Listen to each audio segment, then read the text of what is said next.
சற்று முன்னர் யாழ்ப்பாணத்தில் 100க்கும் மேற்பட்ட ஆட்டோ சாரதிகள் 100க்கும் மேற்பட்ட ஆட்டோக்கள் ஒன்று கூடியதால் ஒரு பதற்றமான சூழ்நிலை உருவாகி இருக்கிறது.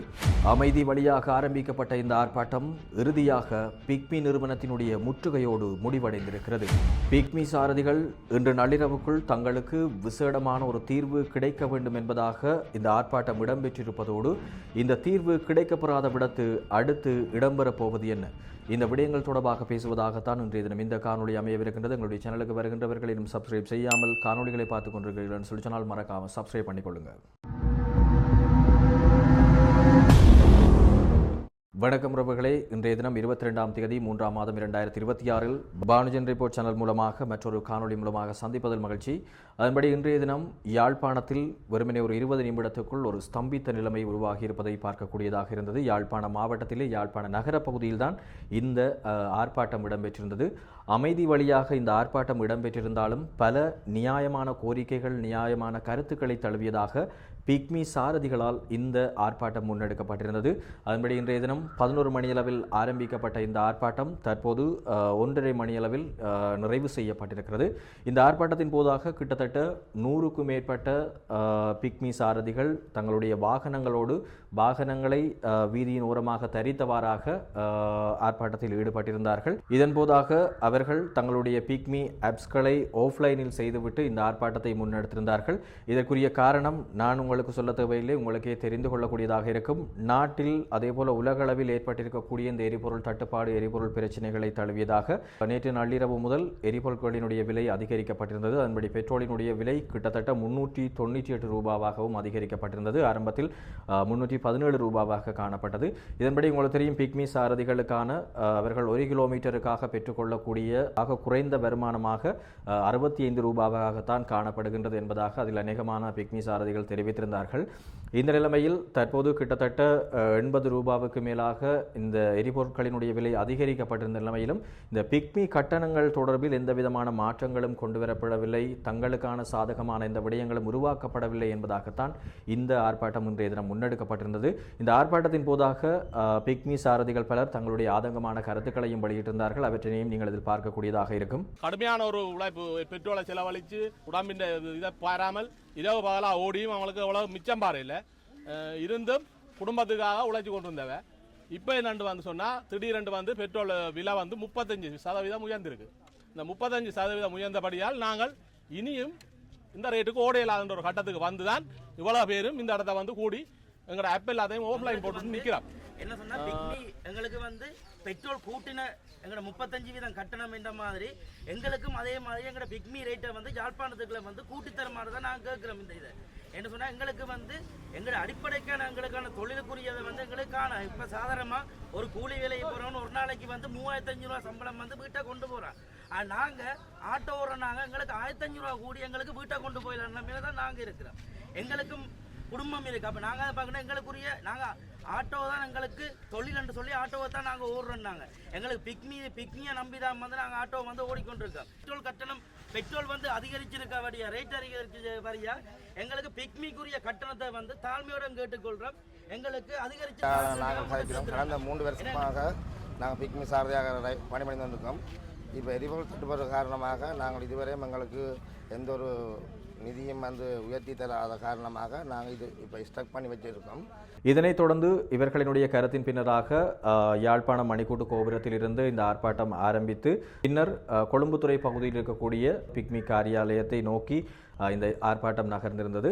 இந்த ஆர்ப்பாட்டத்தின் போதாக பிக்மி காரியாலயத்திற்கு சென்று அங்கே அந்த பிக்மி காரியாலயத்தினுடைய முகாமையாளரிடம் தங்களுடைய பிரச்சனைகள் தொடர்பில் கோரிக்கைகளையும் அதற்கான தீர்வு நோக்கியதாகவும் வேண்டுகோள்களை முன்வைத்திருந்தார்கள். நாங்கள் இப்போ வந்து எங்களோட ஆரம்ப கட்டத்தில் வந்து எங்களே வந்து இந்த பிக்மியில் இணைச்ச எங்களோட ஆரம்ப கட்ட ஏஜென்ட் எங்களோட பிக்மி ஆஃபீஸ் கொழும்புத்துறை மகா வித்தியாலயத்துக்கு முன்னுக்கு இருக்கிற ஆஃபீஸுக்கு நாங்கள் இதை ஆஃபீஸ் காரியாலயத்துக்கு அந்த பொறுப்பு அதிகாரியை தேடி நாங்கள் இந்த இடத்துக்கு வந்து வந்திருக்கிறோம். அவர்கிட்ட நாங்கள் எங்களுக்குரிய தீர்வை வந்து தரணும் என்று நாங்கள் அவர்கிட்ட வந்து நாங்கள் இதை கேட்டுக்கொள்கிறோம். அவர் கூப்பிட்டு வச்சிருக்கிறோம். அவர் இது சம்பந்தமாக வந்து என்ன நடவடிக்கை எடுக்க போகிறார் என்றதை வந்து அவர் எங்களுக்கு வந்து இந்த அனைத்து சாரதிகளுக்கு முன்னுக்கு வந்து அவர் வந்து இதை தெரிவிக்கட்டுக்கும்.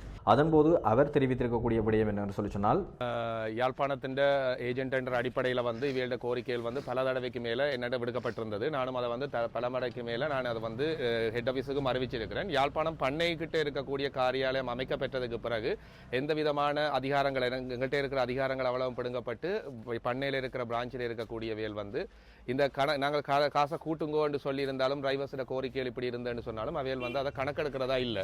அவைகள் எழுமாற்றா வந்து குறைச்சி கொண்டிருக்கிறாங்களே தவிர கூட்டுறாங்க இல்லை. அப்போ நேற்றைய தினம் அதிகரித்த எரிபொருள் விலையின் அடிப்படையில் வந்து சாரதியார்கள் இன்று காலை என்னை அழைத்திருந்தார்கள். அழைத்து குறிப்பிட்ட இடத்துக்கு இன்றைக்கு வாங்கண்டு இன்றைக்கு எங்கட ஆஃபீஸ் மோடி அதான் நாங்கள் வந்து அன்அஃபிஷியலாக தான் நான் வந்து நிற்கிறேன். ஸோ அவையோட கோரிக்கைக்கு நான் எந்த நேரத்திலையும் வந்திருக்கிறேன் என்று அவைகளுக்கு தெரியும். அதோட வந்து யாழ்ப்பாணம் பண்ணையில் இருக்கக்கூடிய அந்த காரியாலயம் வந்ததுக்கு பிற்பாடு அவைகள் வந்து எந்த விதமான ஒரு கோரிக்கையும் நாங்கள் கொடுக்கறதை ஏற்றுக்கொள்வது இல்லை. அப்போ நாங்கள் வந்து ஒரு எது மேக்ஸிமம் ட்ரை பண்ணி கூட்டி அவைகளுக்கான ஒரு நியாயத்தை பெற்றுக் கொடுப்போம் என்று பார்த்தாலும் இப்போ பயணிகளை பொறுத்த வரைக்கும் பயணிகள் எந்த ஒரு இடத்துலையுமே வந்து கயர் புக் பண்ணி கொண்டு தான் இருக்க போகிறாங்க. பட் கட்டண அடிப்படையில் வந்து ஒரு சாரதியால் ஏற்றுக்கொள்ளவே முடியாத அளவுக்கு கட்டணங்கள் குறைக்கப்பட்டு கொண்டு தான் இருக்குது.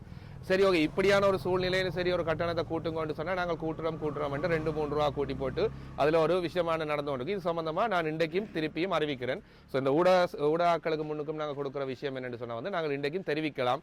ஆனால் வந்து அதிகாரங்கள் எங்கட கையில் இல்லை என்ற நேரத்தில் வந்து நாங்கள் தெரிவிக்க மட்டுமே முடியும். மற்ற முடிவுகளை வந்து என்னால் அறிவிக்க முடியாது. ஆனாலும் இன்றைய நாள் அறிவித்ததுக்கு பிறகு அந்த பண்ணையில் இருக்கக்கூடிய அதிகாரிக்கும் நான் அறிவித்து அதால் கிடைக்கப்பெற்றதா தீர்வு நான் இன்றைக்கு இரவுக்குள்ள நான் குரூப்பில் போடுறேன். அப்படி இல்லை என்று சொன்னால் நீங்கள் அடுத்த கட்டமாக நீங்கள் பண்ணையில் இருக்கக்கூடிய காரியாலயத்துக்கு சென்று தான் கதைக்க வேண்டுமே தவிர என்னோட கதைச்சி ஒரு பிரயோசனம் இல்லை என்றதான் என்ற இது. ஸோ இன்றைக்கு நள்ளிரவுக்குள்ள அதுக்கான முடிவு கிடைக்குதா இல்லையான்றதை நான் பார்ப்போம். பட் என்னால் முடிஞ்சது இந்த நீங்கள் தார மெசேஜை வந்து அங்கே கன்வே பண்ணுறது கரெக்டாக. இவ்வாறாக யாழ்ப்பாண கிளை காரியாலயத்தினுடைய பிக்மி முகாமையாளர் இந்த கருத்தினை வெளிப்படுத்தியிருந்தார். இதன்போதாக சில எதிர்மறையான விடயங்களையும் பார்க்கக்கூடியதாக இருந்தது. அதாவது பிக்மி காரியாலயம் 2 பிரதான காரியாலயங்கள், அதாவது ஏற்கனவே இந்த காரியாலயம் தான் அமைக்கப்பட்டிருந்ததாகவும் இதற்குரிய முகாமையாளராக இவர்தான் செயற்பட்டதாகவும், தற்போது யாழ்ப்பாணம் பண்ணை பகுதியில் மற்றொரு பிக்மியினுடைய காரியாலயம் அமைக்கப்பட்டு அதுவும் தலைமை காரியாலயமாக செயற்பட்டு கொண்டிருப்பதால் இந்த 2 காரியாலயங்களுக்கும் இடையில் தொடர்ச்சியான சில முரண்பாடுகள், அந்த முடிவுகளை அல்லது தீர்மானங்களை ஏற்படுத்துவதில் சில சிக்கல்கள் நிலவுவதாகவும் அவர்களுடைய கருத்துக்கள் மூலமாக பார்க்கக்கூடியதாக இருந்தது. நாடு முழுவதுமே இது தேசிய பிரச்சனை எரிபொருள்ன்றது. அப்போ எரிபொருளுக்கான தீர்வு இப்போ எல்லா துறைகளிலுமே பாதிப்பு ஏற்பட்டிருக்கு. அதுக்குரிய மாற்று வழிகள்லாம் உடனடியாக செய்யப்பட்டிருக்கு. இப்போ பிக்மி நிறுவனம் மட்டுமே இந்த சாரதிகள் தொடர்பாக இவ்வளவு உண்டைக்கு பிக்மி இந்த விலை உயர்ந்து நிறைய இல்லை கரெக்டாக என்னென்னு சொன்னால் 2 வரை நடந்திருக்கு. 2 வரை நடந்து பிரச்சனை என்று சொன்னா அவ சொல்லி நம்ம என்னன்னு சொன்னா ஒரு சில சாரதியார்கள் வந்து ஏற்றிக்கொண்டு போறாங்க. நீங்க மற்றவையில பற்றி கவலைப்படுறீங்க. நாங்க கதைக்கிறது வந்து ஒட்டு மொத்தமானதை பற்றி தான் அவையில கோரிக்கை. இப்ப அதுல மொத்தமா 12,000 சாரதியார்களுக்கு மேல பதியப்பட்டிருக்கு. அதுல ஒரு நாளுக்கு 1900 சாரதிகள் இதை வாழ்வாதாரமாவே கண்டிப்பா ஓடிக்கொண்டிருக்காங்க. அதை எவரேஜா சொல்ல போனா ஒரு நாளுக்கு 1500 சாரதியார்கள் குறைஞ்சபட்சம் ஒரு ஹயராவது எடுக்கிறோம். அப்ப எடுக்கிற டிரைவர்ஸ் வந்து இது பாதிக்கப்பட்டவங்களா இருக்கிறாங்க. அப்ப அவங்க தான் சொல்றாங்க இந்த பெட்ரோல் பிரச்சனை டீசல் பிரச்சனைகள் இப்படி இருக்குதுண்டு. சரி, நியாயமான விதையை நாங்கள் சொல்ற விஷயத்தை ஏற்றுக்கொள்ளணும். அப்ப நிர்வாகத்துல நாங்கள் இருக்கைகளை வந்து நாங்கள் ஒரு விஷயத்தை சொன்னோம் என்று சொன்னா அதை ஏற்றுக்கொள்ளாம தாங்கள் ஒரு விஷயத்தை நிப்பாட்டுறது, கூட்டுறது, குறைக்கிறது திடீரென்னு எங்களுக்கே தெரியாது. அதாவது யாழ்ப்பாணத்தில் இருக்கிற எனக்கே தெரியாது வந்து கட்டணம் குறைக்கப்பட்டிருக்கா கூடப்பட்டிருக்கான்னு தெரியாது. ஒரு சில சாரதியார்கள் சொல்ற நேரத்தை நாங்கள் எப்பல போய் செக் பண்றோம் இருக்கா இல்லையான்னு. இது முழுமையாக்கப்படணும் என்று சொன்னா வந்து யாழ்ப்பாணத்துல வந்து 1 கிலோ மட்டும் இருந்திருக்கணும். அப்போ 1 கிலோ இருக்கைகளை வந்து இந்த பிரச்சனை இருக்கே இல்லை. இப்ப நான் கேட்கிற வந்து ஒரு 3 வருஷமா இந்த பிரச்சனை இருந்ததா இல்லை. இப்ப இந்த 4வது வருஷம் தான் இந்த பிரச்சனை வருகுதுண்டேக்குள்ள அது அதிர்ச்சியான விஷயம் என்னன்னு சொன்னா வந்து நிர்வாக மாற்றம். அதாவது இப்ப என்னட்ட இருக்கிற அதிகாரங்கள் பிடுங்கப்பட்டு பண்ணையில இருக்கக்கூடியவர்களுக்கு வழங்கப்பட்டதுனால தான் இந்த பிரச்சனை உருவானது. இல்லையா இது நாங்கள் ஒரு பெட்ரோல் விலை கூடுது, இன்றைக்கு 12 மணியோட பெட்ரோல் விலை கூட போதுன்னு இரவு 10 மணிக்கு மெசேஜ் வந்துட்டுதான்டா நாங்கள் உடனே இமெயில் போட்டுருவோம். இந்த இது வந்துருக்குது, ரேட்டை கொஞ்சம் ஹை பண்ணுங்க, நாளைய ஹையரை வந்து டிரைவர்ஸ் பெற்றுக்கொள்ளணும். அப்ப அதுக்கான நடவடிக்கைகள் இன்னும் செய்யல. சரி, இந்த காணொளிகளினுடைய இறுதியில் நீங்கள் அநேகமான விடயங்களை பார்த்திருப்பீர்கள். அதாவது இந்த பிக்மி சாரதிகள் தங்களுக்கான அந்த பிரச்சனைகள், தங்களுக்கான தேவைகள் தொடர்பில் அநேகமான விடயங்களை, அனுபவங்களை பகிர்ந்து கொண்டிருந்தார்கள். மேலும் மீண்டும் மீண்டும் அவர்கள் வலியுறுத்தி இருக்கக்கூடிய விடயம் என்னென்று சொல்லி சொன்னால் இது முற்றுமுழுதாக ஒரு அமைதி வழி போராட்டமாகத்தான் இடம்பெற்றிருந்தது. எந்த விதமாக பொதுமக்களுக்கோ அல்லது பொது சேவைகளுக்கோ பாதிப்பை ஏற்படுத்தக்கூடிய வகையில் இந்த ஆர்ப்பாட்டம் அமைந்திருக்கவில்லை. அங்கே கருத்து தெரிவித்திருந்தவர்களும் பிக்மி நிறுவனத்துக்கு ஆதரவாக அதே நேரம் அவர்கள் தங்களுடைய நிலைமையை அறிந்து தங்களுக்கான தீர்வை விரைவில் பெற்றுத்தரும்படியாகத்தான் ஒரு அமைதியான முறையில் அந்த ஆர்ப்பாட்டத்தை முன்னெடுத்திருந்ததையும் பார்க்கக்கூடியதாக இருந்தது. இருப்பினும் இறுதியில் அவர்கள் தெரிவித்திருக்கக்கூடிய விடயம் என்னவென்று சொல்லி சொன்னால், இன்று நள்ளிரவுக்கு முன்பதாக இந்த எரிபொருள் விலை அதிகரிப்புக்கு ஏற்ற வகையில் எங்களுக்கான இந்த பிக்மிக்கான கட்டணத்தை அதிகரிக்க வேண்டும், நியாயமான அதிகரிப்பை மேற்கொள்ள வேண்டும் என்பது தொடர்பாக அந்த இறுதி கோரிக்கையை முன்வைத்திருக்கிறார்கள். இன்று எங்களுக்கு நள்ளிரவுக்கு முதல் எங்களுக்கு இதுக்குரிய தீர்வு வந்தாகணும் என்றதான் எங்கட வேண்டுகோள். அது மட்டுமல்லாமல் மறைமுகமாக சில கருத்துக்கள் அங்கே வெளியாகி இருந்ததையும் பார்க்கக்கூடியதாக இருந்தது. தங்களுக்கான சில தீர்வுகள் கிடைக்கப்பெறாத பட்சத்தில் இந்த போராட்டத்தினுடைய வடிவங்கள் மேலும் மாற்றமடையலாம் என்பதாகவும் சில கருத்துக்கள் வெளியாகி இருந்ததையும் பார்க்கக்கூடியதாக இருந்தது. உண்மையில் உங்களுக்கு தெரியும், சாதாரணமாக முச்சக்கர வண்டி ஓட்டக்கூடியவர்கள், அதாவது பிக்மி, ஊபர், ஜேரைடு என்பது அல்லாமல் சாதாரணமாக பிக்மி ஓட்டக்கூடியவர்களுக்கும் அதேபோல் பிக்மி சார்ந்து ஓட்டக்கூடிய இந்த சாரதிகளுக்கும் இடையிலான அந்த கட்டண விகிதங்களில் பாரிய அளவிலான மாற்றங்கள் காணப்படும். பிக்மி பாவிப்பவர்களுக்கு இதனுடைய வேறுபாடுகளை அறிந்து கொள்ளக்கூடியதாக இருக்கும்.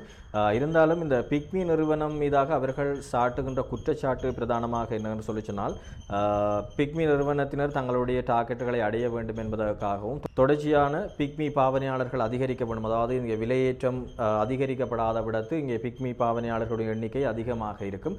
எனவே அந்த எண்ணிக்கை அதிகரிக்கும் முகமாக தற்போது வரை தங்களினுடைய நலனை கருத்தில் கொள்ளாமல் இவ்வாறு அதிகரிப்பை மேற்கொள்ளாமல் இருக்கிறார்கள் என்பதாகத்தான் பிரதானமாகவும் குற்றம் சாட்டி கொண்டிருக்கிறார்கள்.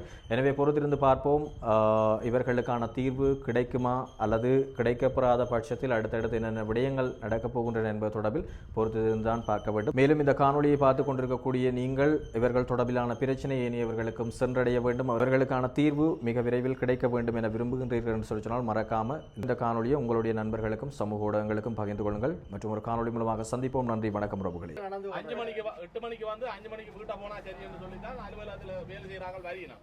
அது டிரைவர்ஸ் மேட்ட எந்தவித கருத்துக்கும் செவி சாய்க்கிற இல்லை.